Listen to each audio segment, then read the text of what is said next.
got the Win Man live with us this morning, live from OKC as we dive deep into Game 2 of the NBA Finals last night after Indiana stole Game 1, and I mean that literally with the huge comeback. It was SGA last night, Jay Will, who was looking to reestablish control, and did he ever? Look, 30-plus shots in Game 1, and it was very inefficient. Scored over 30 points on 21 shots. This is what he's good at doing, and Aaron Wiggins got involved in the game, too, from the bench. They got a lot off of their bench last night. So look, you think between Aaron Wiggins and Alex Caruso combined for 38 points, they got 40-plus points from the bench. A completely different team we saw in Game 2. Keith, look at this. Look at the move from SGA there. It's almost impossible to stop. Nasty. He's terrific. And then out for Caruso, you mentioned he had 20 off the bench. OKC by 18, but SGA was doing so much of it. You see him probing here and then finding the opportunities for J-Dub. He did everything for his team last night. Hey, guys, he reminds me of AI and just the way he's able to slither in those gaps, but has the Kobe-like footwork. Also had 8 assists last night. Williams had 19. Marcus, this is the move I was talking about. Look at them working on Naismith there. Man, hey, listen.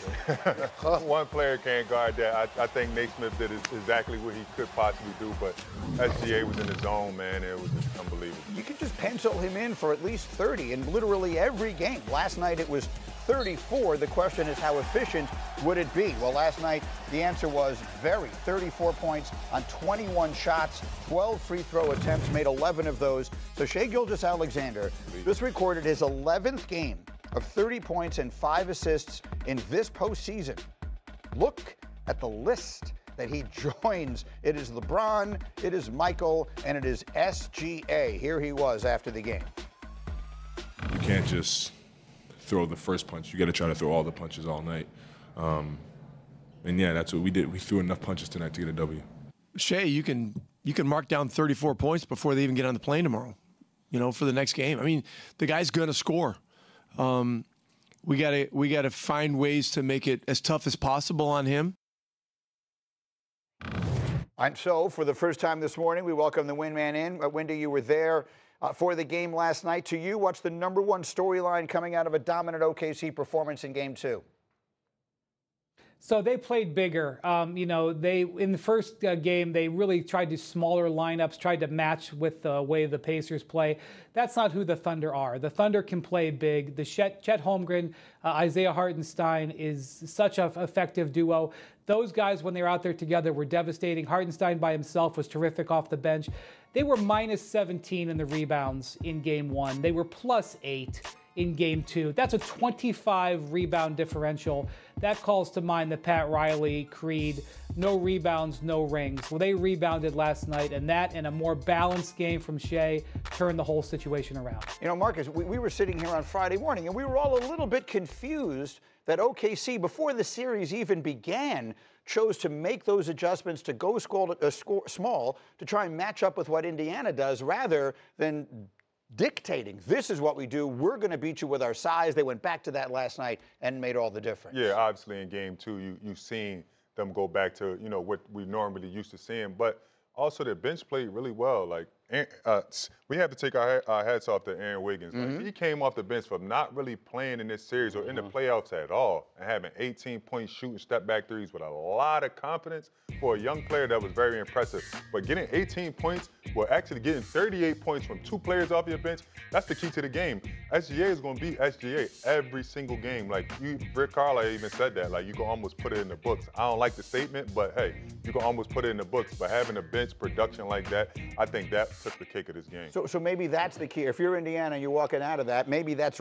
I always feel like coaches are sending messages of whatever kind that they want. So I feel like what Rick Carlisle was saying to his team with that comment is, it's not SGA who beat us. Exactly. Right. We got beat last night because we let everybody else beat us. SGA is going to get his. If it's just him, we can win. Right. If they're going to get all these points, 38 points between Caruso and Wiggins combined, that's where we have no chance. Yeah, it's going to be hard to stop. I kind of felt like that Oklahoma City took a little bit of page out of Indiana playbook of having multiple guys score points. They had 5 players have 15-plus points. I mean, that's Indiana style. Shai dictated the game by how he started the game. He was more of a passive early, trying to get his guys involved, knowing that he can always score at any time he touched the ball. And hey, man, look, they showed a clip of Shai, man.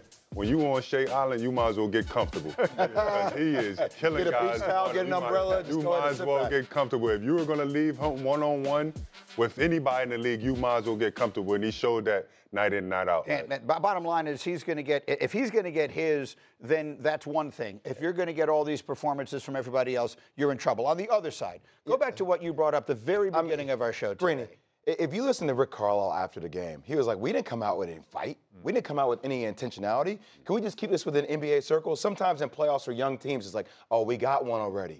We good. It had that type of vibe to the game last night.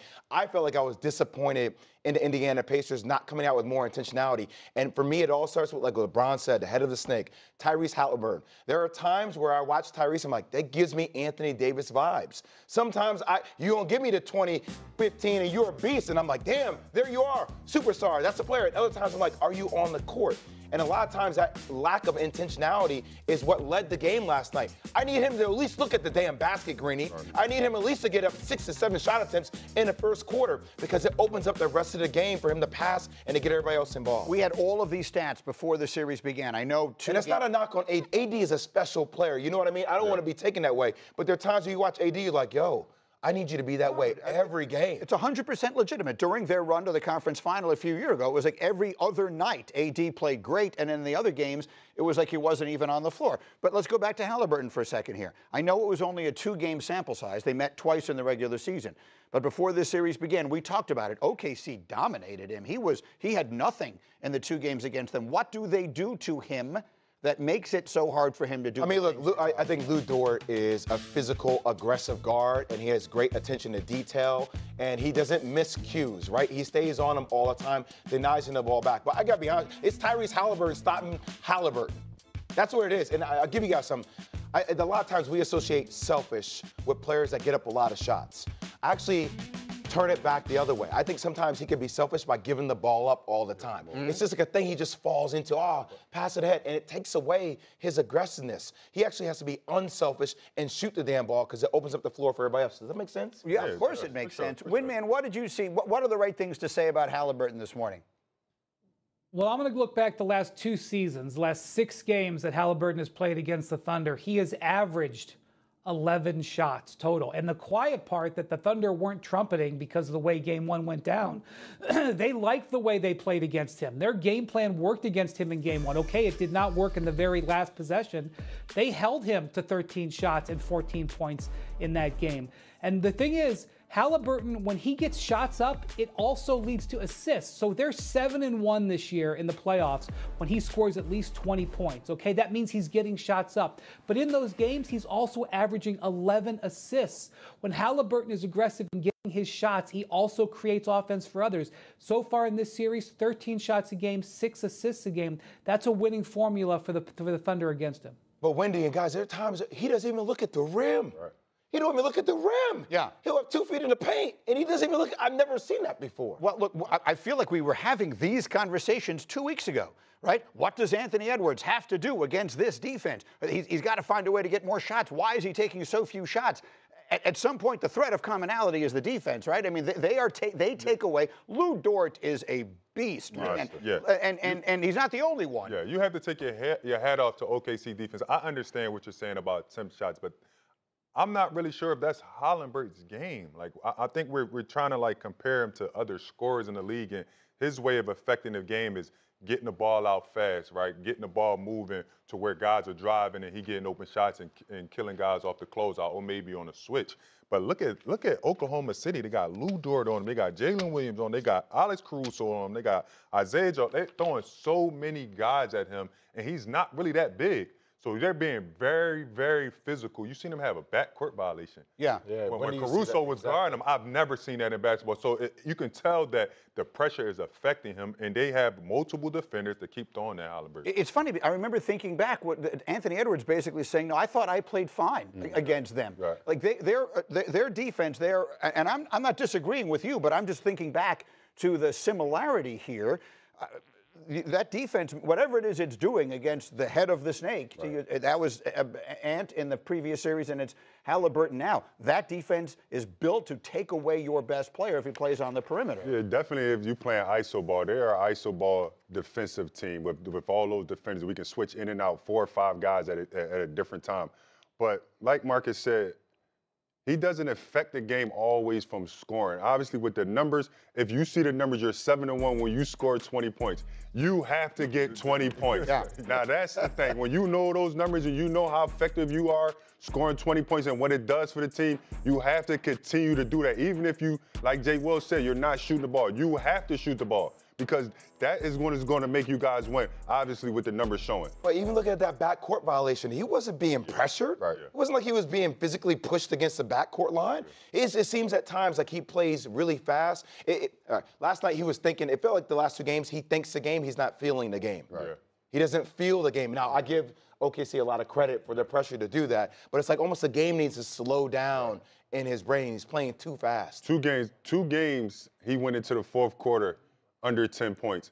And he scored 12 in the 4th quarter last night. That's what I'm saying. Right. It's like he waits for it. Waiting for the 4th quarter, and that's kind of been their catalyst to playoffs. They literally wait to the 4th quarter and then turn it up when people think the game is over. So is that the approach that he's trying to take every single game? You can't do that, though. They haven't had a player.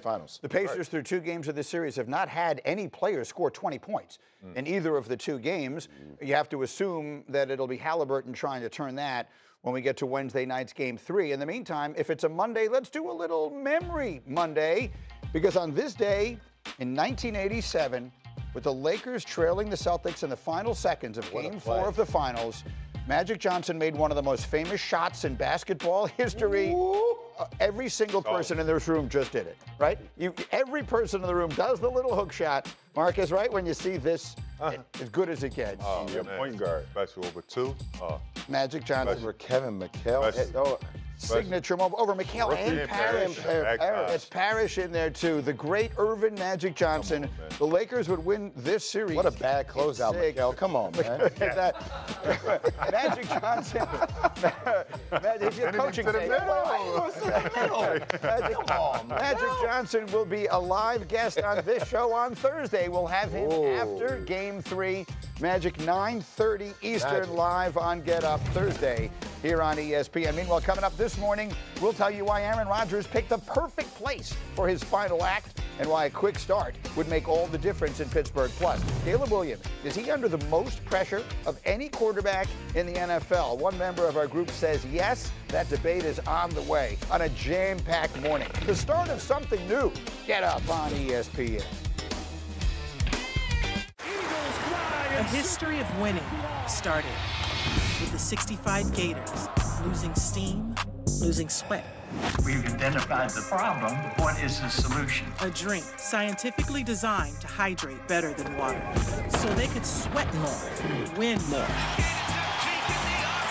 and change the game.